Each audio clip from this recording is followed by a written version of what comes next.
يلا بينا نعمل احلى وردة. هتجيب الخيط بتاعك وتجيب الابرة وهنبدأ مع بعض ان شاء الله. ده الخيط بتاعنا.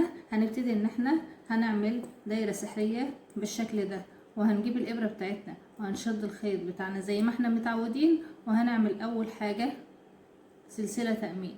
هنرتفع بيه 3 سلسلة، 1 2 3.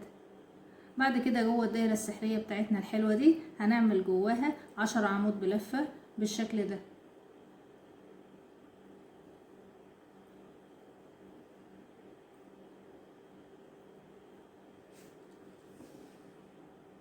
كده خلصنا الدايرة بتاعتنا وعملنا فيها العواميد.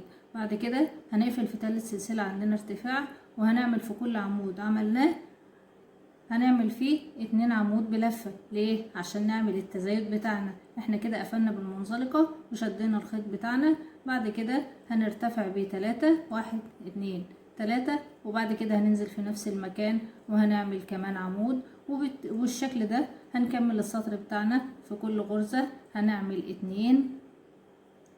2 غرزة عمود بلفة بس، مش هنكمل السطر كله.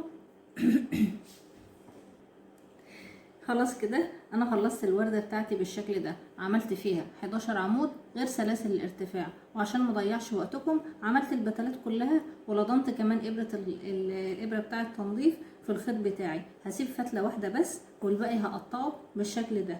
عشان ايه؟ عشان اشبك بالفتلة دي.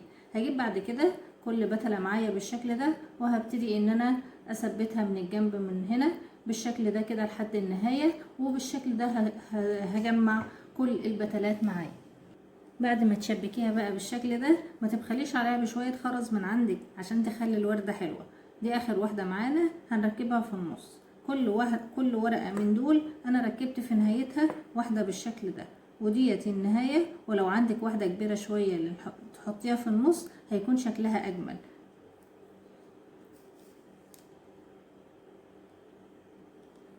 وبعد كده بنقفل الوردة بتاعتنا وبنقص الخيط زي ما احنا متعودين. شايفين الشكل بتاعنا من خلف الوردة شكله نظيف وجميل. خلي شغلك دايما حلو كده.